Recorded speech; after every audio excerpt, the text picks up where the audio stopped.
Տիկին Սարգսյան, ինչու եք ամբողջ նիստի ընթացքում բավականին նյարդային արձագանքում պատգամավորների հարցերին։ Ես երբեք նյարդային չեմ արձագանքում հարցերին, ես ասում եմ իրականությունը եւ եթե իրականությունն ասելը ձեզ մոտ այդպիսի ընկալում է ձևավորում կամ շատերի նյարդայնացնում է, ես չեմ պատրաստվում դրա պատճառով իրականությունը չներկայացնել, թե արդյունքները, թե խնդիրները։ Տիկին նախարար Նարեկը շուտեր։ Տիկին նախարար դիմել էի քննչական կոմիտեին արտաքին հետախուզական ծառայության հայտարարության հիման վրա, ուզում եի հասկանալ ներքին գործերի նախարարությունը լրացուցիչ ինչ տեղեկությունների հիման վրա է դիմել, որ հարցն էին մասն որ օտարպետություններում հայերին ճնշում են ընտրությունների մասնակցություն ունենալու հետ կապված միայն այդ ծառայության հայտարարությունն է, թե նաև ՆԳՆ-ն այլ տեղեկություններ ունի եւ ինչ կարող եք ասել ընթացքից։ Ես ենթադրում եմ, որ միգուցե քննչական կոմիտեի հայտարարությունը ամբողջովին չեք դիտարկել այս մասով, որովհետեւ երբ որ արտաքին հետախուզության ծառայությունը հանդես եկավ հայտարարությամբ, բնականաբար ներքին գործերի նախարարության ոստիկանությունը իրականացրել է ստուգողական որոշակի աշխատանքներ եւ փաստական տվյալներ են նաեւ որոշակի ձեռք բերել եւ եթե կարդաք քննչական կոմիտեի հաղորդագրությունը կոնկրետ այս դեպքով մեր ներկայացրած հաղորդման հիման վրա նախաձեռնված քրեական վարույթով կտեսնեք, որ այնտեղ մի փոքր ավելի ճշգրտումներ կան ներկայացված, թե Հայաստանի Հանրապետության քաղաքական դաշտում գործունեություն ծավալող կուսակցությունների, թե կուսակցության ներկայացուցիչների եւ թե նաեւ այլ դերակատարների օժանդակության process-ը կազմակերպելու մասով այս պահի դրությամբ այլ տվյալ հայտնել չեմ կարող, խնդրում եմ հետևել քննչական կոմիտեի հաղորդագրություններին, խնդրում եմ հետևել քննչական կոմիտեի հաղորդագրություններին, որպեսզի պատկերն ավելի պարզ լինի։ Ցանկացած տեղից եկող ազդակ բնականաբար մեր ուշադրության կենտրոնում է լինելու անկախ երկրից։ Տիկին նախարար, Ես արդեն նշեցի, մնացյալ ամբողջը, քանի որ նախաքննություն է իրականանում, քննչական կոմիտեն պատեհ պահի հանդես կգա հայտարարություն։ Ես ուզում եի երեխայի հետ կապված այդ դեպքից մի բան հարցնել, տեղեկություններ կան, որ միջավայրը որտեղ որ երեխան ապրել է, ինչ որ անբարո վարքեր են եղել, կա ոստիկանության մոտ նման տեղեկություններ, եթե այո, մի քիչ մանրամասնիկ ինչ Մասնավորապես համայնքային ոստիկանություն կա, մի քանի այդպիսի դեպքի մասին ենք լսել, իրենց հայտնի չէ նախապես թե ինչ է կատարվում այդ համայնքներում։ Նախ մենք կապված եք, միանգամից ասեք, որ հետ կապված ինչ տեղեկություններ կան, խնդրում եք կամ նա ինչ մասնակցություն ունի։ Այս պահի դրությամբ ես նշեմ, որ երբ որ մենք հաղորդում ենք ստացել բժշկական կենտրոնից, ահազանգը կարելի ասել այնպիսին էր կամ ընտանիքի անդամների կողմից այնպիսին էր հաղորդումը, որ ըստ էության գործ չունենք հանցագործության հետ, ստանդարտ process է, երեխան իրեն վատ է զգացել եւ դրա արդյունքում է, որ տեղափոխվել է բժշկական կենտրոն, բայց անմիջապես ձեռնամուխ են եղել օպերատիվ հետախուզական աշխատանքների եւ դրա հիման վրա է նաեւ, որ հենց սպանության փորձով է վարույթը նախաձեռնվել, որովհետեւ տեղեկություն էինք ստացել, որ տվյալ անձի հոր հետ բնակվող կնոջ նաեւ միջամտությունը կա ընդհանուր գործընթացին, երեխայի ծեծի մասով եւ ըստ այդմ նմանատիպ հետևանք առաջացնելու մասով այժմ շարունակում են քննչական կոմիտեի հետ աշխատանքները, գիտեք, որ նաեւ խափանան միջոց կա ընտրված անձի նկատմամբ, շարունակում ենք աշխատանքները, որպեսզի նաեւ ընտանիքի մյուս անդամներին վերաբերելի այո իրավիճակներին եւս նաեւ իրավական գնահատական որպես այդպեսին կարողանանք տանք, այո, ինչ վերաբերում է Չէ, այս պահին ուղղակի կարգավիճակի հետ կապված հարցեր են ճշգրտման փուլում։ Չեմ բացառում, կախված այն տվյալներից, որոնք որ կստանանք, նշեմ, որ միջավայրի հետ կապված, տեսեք, նշում եք համայնքային ոստիկանության հետ կապված, մենք պիտի նախ առաջինը նկատի ունենանք, որ մեր երեխա իրավունքների պաշտպանության այն նոր համակարգը, որ ներ ենք դրել, այն տրամաբանությամբ է, որ առաջին ինֆորմացիա ստացողը որպես այդպեսին չպիտի լինի ոստիկանությունը։ Այսինքն ազդակը պիտի գա համայնքից, ազդակը պիտի գա այնտեղի սոցիալական ծառայողներից եւ մնացյալից։ Ես վստահ եմ, որ նաեւ գործընկերներն են այս հարցը դիտարկում, նաեւ իրենց իրավասության տիրույթում, որ հասկանան եղել է ազդակ օբյեկտիվորեն, թե չի եղել ազդակ նմանատիպ իրավիճակի։ Ես էլ մեր մասով համայնքային ոստիկանների կտորով եմ դիտարկում իրավիճակը, որպեսզի հասկանանք հնարավոր էր այդպիսի տեղեկատվություն մեր գործիքակազմի տեսանկյունից այո ստանալ թե ոչ, եւ եթե որևէ խախտում հայտնաբերի այս դեպքում իմ պատասխանատվության տիրույթում, այսինքն ոստիկանի աշխատանքի մասով, բնականաբար ռեակցիան ուշացնել չի տա։ Այդ մասով ինչ ասացիք, ինչ որ հետո արդեն որ ուսումնասիրել կա, այսպես եղել այդպիսի միջավայր, այդ մասին էր հարցը։ Հիմա շարունակում ենք մեր ուսումնասիրությունները, թույլ տվեք ավել բան չհանրայնացնել, որովհետեւ նաեւ երեխաների եւ ընտանիքի մյուս անդամների հետ կապված որոշակի նաև հոգեբանական վիճակ ունենք։ Հիմա պատկան մարմինները աշխատում են այդ մասով։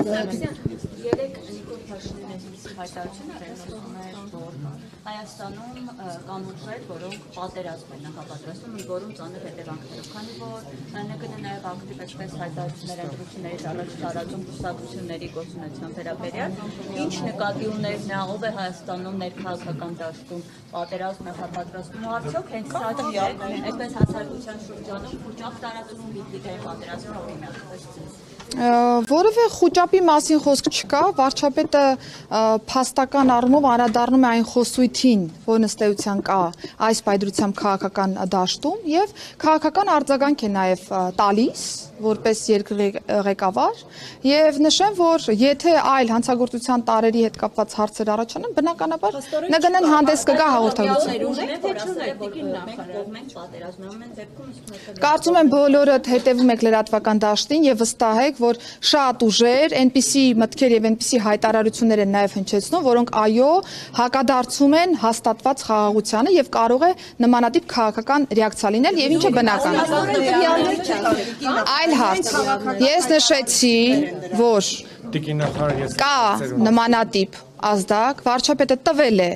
քաղաքական գնահատական եւ իրավապահ համակարգը հանցագործության կոնկրետ տարերի դեպքում կտա արդեն նաեւ իրավական գնահատական։ Տիկին նախարար երկու հարց կադրային փոփոխությունները ինչ նրանց անդրադարձակ նոր փոփոխություններ առաջիկայում նախատեսված են արդյոք եւ երկրորդ հարցը ինչը այստեղ եղավ եւ դարձավ այսպես ասենք այն նաեւ լրագրողների հետ վիճաբանության պատճառ 10 եպիսկոպոսներին ուղեկցելու հետ կապված Գեղամանուկյանն ասեց 300 ոստիկան դուք դրա հետ չհամաձայնվեցիք որպեսզի ես չասեմ մենք քանի ոստիկան ենք տեսել, դուք ասեք ոստիկաններ քանիսն են եղել, ինչ օրենքով են նրանք ուղեկցել, արդյոք նույն Որ խնդրեմ, հետևից մի խոսեք, էլ ես չեմ էլ լսում ինչ հարցա, որ ճիշտ պատասխանեմ։ Բոլորին է խոսքը ուղղված։ Թիվն էիք ուզում, հետո եւ այնուամենայնիվ նաեւ նույն մենք տեսնում ենք, որ առանձին հոգեվորականների, որոնք այսպես ասենք, իշխանությանն են սատարում իրենց անմիջական վերահսկողությունն է, իրականացնում ոստիկանությունը, իրենք են դիմել, ոստիկանությունն է տեսել, որ կա անհրաժեշտություն նույն այդ քահանաներին, եպիսկոպոսներին պաշտպանել եւ ումից են պաշտպանում ամենակարևորը։ Նախ կադրային փոփոխությունների մասով, եթե ճիշտ լսեցի, նաեւ ասում եք կադրային հնարավոր փոփոխություններ սպասվում են, թե չեն սպասվում։ Կադրային փոփոխությունները բնականաբար ընթացիկ process է որպես այդպիսի նախարարության տեսանկյունից։ Տեղյակ եք, որ փոխոստիկանապետերի փոփոխությունից հետո մենք ունեցել ենք նաև բարեկային ծառայությունում որոշակի փոփոխություններ նկատվում մոնիտորինգի վարչությունը, Երևանի գնդի հրամանատար նշանակվել է արդեն իսկ կա նշանակումը, Երևանի գնդի հրամանատարի տեղակալն է նշանակվել,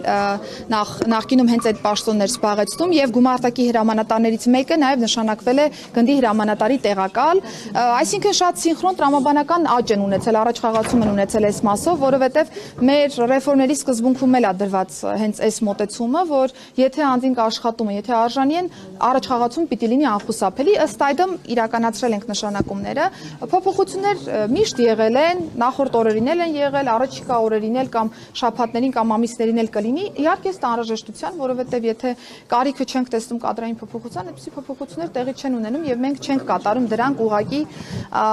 անելու համար։ Ինչ վերաբերում է երկրորդ հարցադրմանը, ես վստահ եմ, որ դուք գիտեք, որ ես թիվ հնչեցնել չեմ կարող,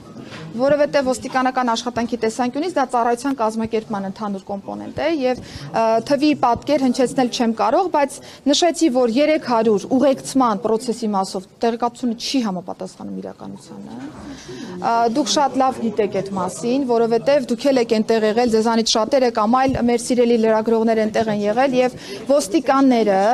տեսեք, ոստիկանները դուք կարող եք տեսնել, որ շատ էին, որովհետև ինչ եք տեսել նաեւ տեղում։ Տեսել եք, որ երկու կողմ հավաք է իրականացնում մայրաթորի նույն տարածքում եւ կային նաեւ որոշակի սադրիչ գործողությունների մասով օպերատիվ տվյալներ եւ ոստիկանության պարտավորություններ հասկանալու ես հարգում եմ ձեր գործընկերոջը շարունակեմ պատասխանել հետո խոսամ այդ օրվա մասին չէ դատարան են ուղեկցվում ասացիոտնի թեմի մոտ են իրենք հերթապահում այսինքն այնպես չի որ մենակ խնդիրը այդ օրվա մեջ չէ Փայլակը հարցրեց ես դրան էլ եմ անդրադառնալու Կպատասխանեմ ինչը որ բաց կմնա կհարցնեք կարձագանքեմ Եվ այս մասով բնականաբար այն չափ ուժ էր ներգրավված Մայրաթորի տարածքում, որը որ ոստիկանության համոզմամբ թույլ կտար կառավարելություն ունենալ եւ հասարակական կարգ ու անվտանգություն երաշխավորել եւ ելի եմ շեշտում, եթե նույնիսկ մի քանի հազար անձի ներգրավման կարիք լիներ այդ հասարակական կարգն ու անվտանգությունն ապահովելու տեսանկյունից, ոստիկանության ուղիղ պարտականությունն է հաշվել, հասկանալ օպերատիվ իրավիճակը եւ այդ անձանց ներգրավել։ Նույն process-ն է եղել։ Մնացյալ հոգեվորականների առումով տեսեք, մենք իրականացնում ենք քննչական մարմնի կողմից պաշտպանական միջոց կիրառելու մասին որոշումը եւ բոլոր այն դեպքերում, երբ որ վարույթ իրականացնող մարմնից ստանում ենք այդպիսի տեղեկատվություն, միանշանակ է, որ ոստիկանությունը պիտի իրականացնի անձի պահպանություն։ Սա ուզում եմ հստակ արձանագրել, որովհետև այո, դուք կարող եք տեսնել այդպիսի դեպքեր, դրա հիմքում կա կոնկրետ պաշտպանական միջոց կիրառելու մասին որոշում։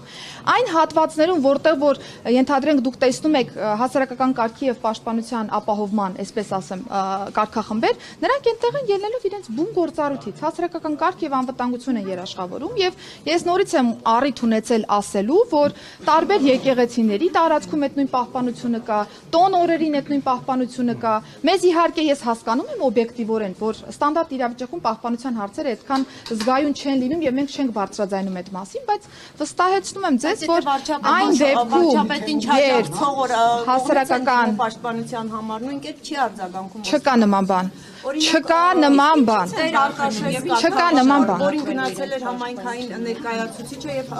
դուրս էր հրավիրել եկեղեցուց, ոչ մի ոստիկան չէր միջամտել։ Դա օրինակ չի, որ մարդուն ոստիկանությունը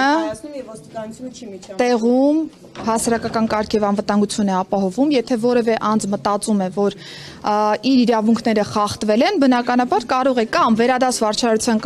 կարգով ինձ բողոք ներկայացնել ոստիկանի գործողության կամ անգործության մասով, կամ եթե տեսնում է, որ հանցագործության տարը իր պատկերացմամբ հաղորդում ուղարկել համապատասխան մարմնին, մինչ այս պահ նմանատիպ իրավիճակ էլ ունեցել ենք։ Այսինքն մի դեպքում ինձ վերադաս վարչարարության կարգով բողոք է ներկայացվել, քննչական մարմին քրեական վարույթ նախաձեռնելու վերաբերյալ հաղորդում է ուղարկվել,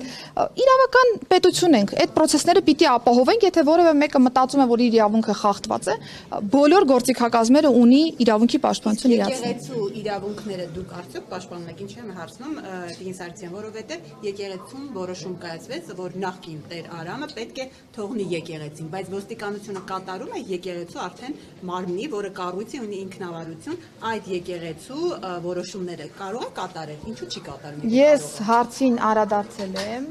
նախ եթե նմանատիպ հարց ենք բարձրացնում, պիտի հասկանանք, թե այդ որոշման կատարման մեխանիզմները ոնց ենք պատկերացնում, այսինքն ինչպիսի իրավական ընթացակարգ կա այդ որոշումների կատարման տեսանկյունից։ Դա է պատճառը, որ ես ասում եմ, որ ոստիկանության գործառույթի մեջ հասարակական կարգի եւ անվտանգության ապահովման ֆունկցիան է մտնում, դա ապահովվում է եւ մնացյալ մանրամասներին առիթ ունեցել եմ անդրադառնալու։ Եթե այլ հարց կա, խնդրեմ։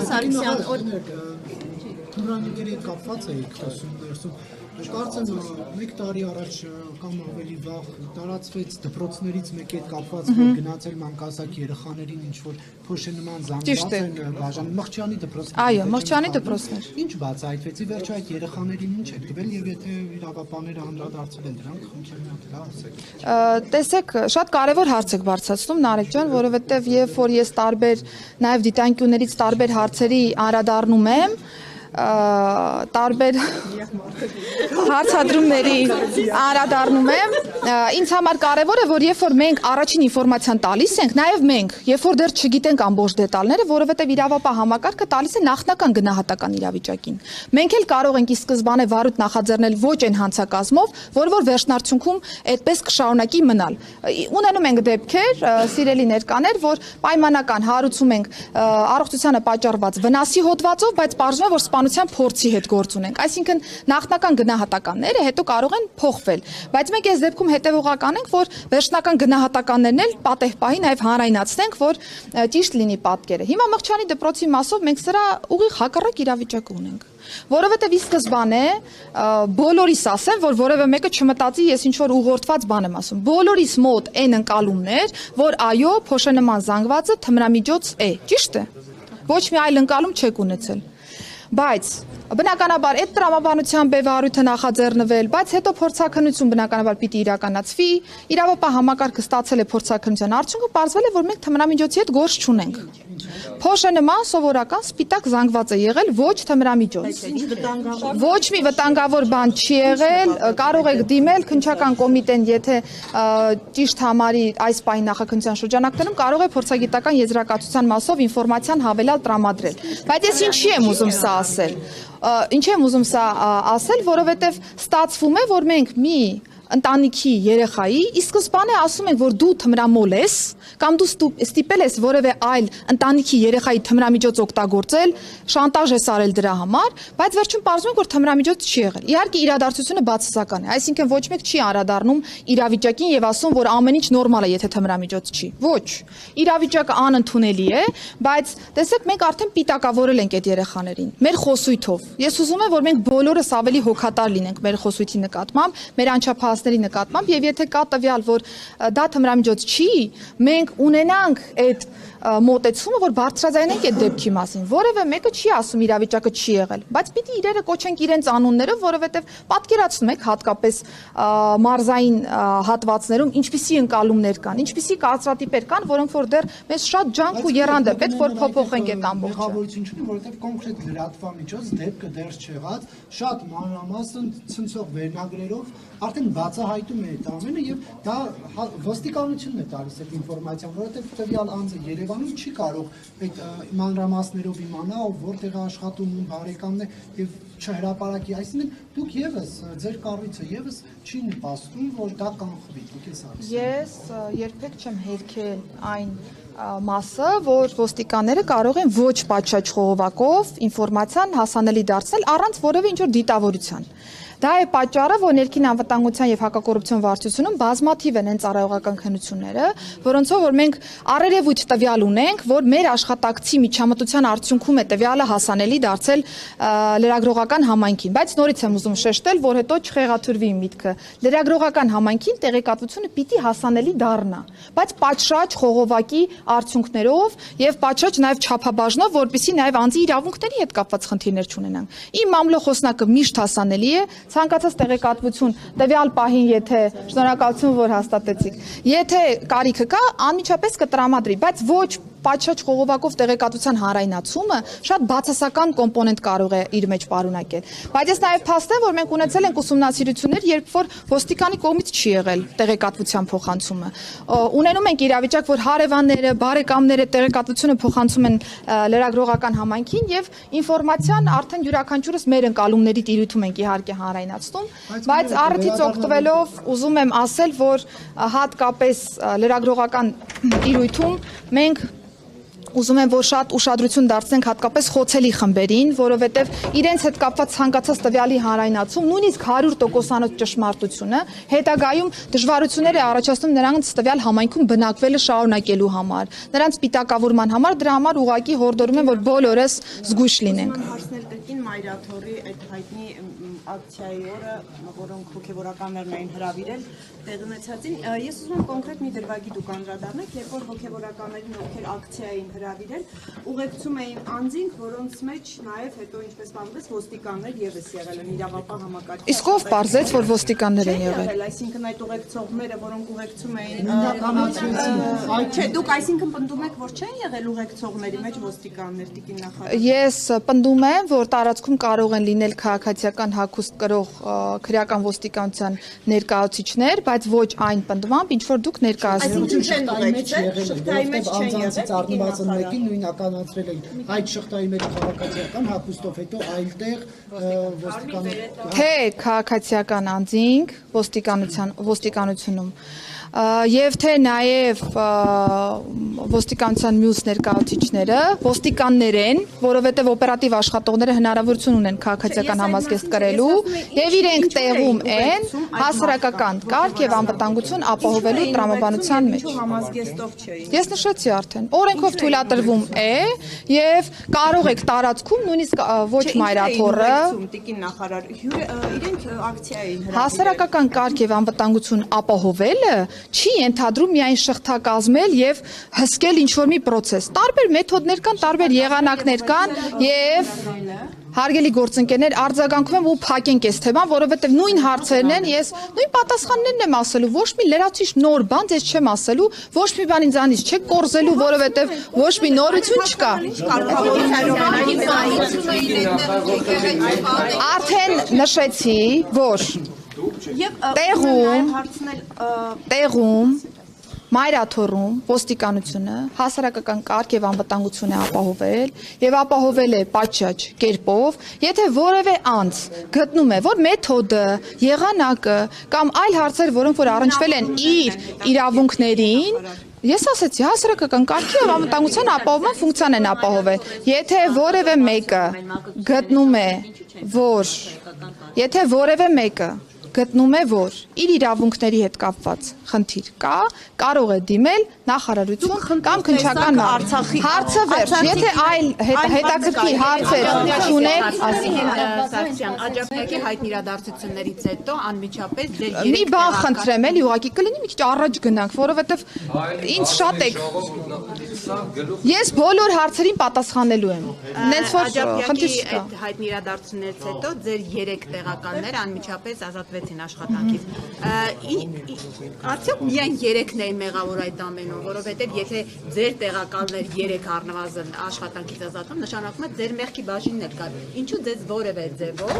այդ օրերին կամ հրաժարականի պահանջ չներկայացվեց, կամ դուք հրաժարական չտվեցիք, ինչու դա տեղի չունեցավ։ Նախ իմ տեղականների մասին չի խոսքը։ Ոստիկանությունը ունի իր կառուցվածքը, ոստիկանապետ գոյություն ունի եւ ոստիկանապետի տեղակալներ գոյություն ունի եւ 3 տեղակալների փոփոխությունը նորից եմ ուզում շեշտել, ընդհանուր առմամբ համակարգ նոր էներգիա բերելու տրամաբանության մեջ է եւ եթե դուք կարծում եք, որ Հայաստանի Հանրապետությունում ցանկացած հանցագործություն տեղի ունենալու պայմաններում պիտի մենք գտնենք որևէ մեղավորի եւ իրեն անմիջապես ազատ արձակենք ծառայությունից, Ես եթե թույլ տաք շարունակեմ, գուցե գտնենք ձեր հարցի պատասխանը եւ էլ կարիք չլի միջամտելու։ Եթե մենք մտածենք, որ յուրաքանչյուր հանցագործության դեպքով որևէ ծառայող պիտի ազատվի համակարգից, դա ոչ տրամաբանական մոտեցում է։ Չեք գտնի մի պետություն, որտեղ որ ինչ որ հանցագործության դեպքով կոնկրետ ամեն հանցագործության դեպքով մարդ ազատվի համակարգից։ Մարդ ազատվի համակարգից։ Այս զուգադիպություններ, դա պատահական զուգադիպություններ։ Ես ձեր գործընկերոջը հարգում եմ, ես վստահ եմ ինչ էլեմենտներ եք բարձրաձայնելու, կպատասխանեմ այդ բոլոր հարցերին, կարիք չկա միջամտության։ Այս դեպքում ես գտել եմ, որ 3 փոխոստիկանապետերի ուղղությունների սպասարկման համար նկատի ունեմ քրեական ոստիկանություն, նկատի ունեմ բարեկային ծառայություն, նկատի ունեմ համայնքային ոստիկանություն, կարիք կա նոր թարմ էներգիա ներգրավելու, որպեսզի վերադասավորենք նաև մեր մոտեցումները եւ մեր ծառայության կազմակերպման եղանակները։ Սա է պատճառը եղել, որ 3 փոխոստիկանապետերի փոփոխություն ենք ունեցել եւ նույն տրամաբանությունն է եղել, երբ որ ոստիկանապետի փոփոխություն է տեղի ունեցել վարչապետի կոնկրետ որոշման շրջանակներում նույն տրամաբանությունը, երբ որ ես խոսեցի բարեկային ծառայության Երևանի գնդի պետի հրամանատարի փոփոխության մասին եւ այսպես շարունակ, այսինքն ամեն դեպքը, որ սկսենք նկարագրել, որ սա որևէ ինչ որ կոնկրետ արարքի արդյունք է, դա մեզ լավ տեղ տանող մոտեցում չի լինի, որովհետեւ այո, կան դեպքեր, որոնք որ կարող են, այսպես ասեմ, վերջին կտորը լինել այդ որոշմանը գալու, նմանատիպ իրավիճակներ կարող են լինել։ Բարձաբան ասում են դուք արեմուտքի կներես։ Դուք արեմուտքի հովանավորություն եք վայելում եւ Փաշինյանը չի անձեռնխելի եք այսպես ասած Փաշինյանը ռիսկ չի անում հակառակվել արեմուտքի։ Երկու բան, փաստեմ, ինձ թվում է լրիվ հարցերը կփակվեն։ Հայաստանի Հանրապետության ներքին գործերի նախարարի եւ Հայաստանի Հանրապետության քաղաքացի Արփինե Սարգսյանի հովանավորը Հայաստանի Հանրապետությունն է։ Այնպես, ինչպես Հայաստանի Հանրապետության մյուս քաղաքացիների դեպքում է, եւ երկրորդը Հայաստանի Հանրապետության վարչապետը որևէ կաշկանդվածություն չունի, որևէ պահին որոշումներ կայացնելու եւ ներքին գործերի նախարարի պաշտոնը զբաղեցնող անձը եւս ցանկացած ժամանակահատվածում հավերժ չէ, եւ եթե Հանրապետության վարչապետը նմանատիպ մոտեցում ունենա, վստահ եմ, որ որոշում կկայացնի։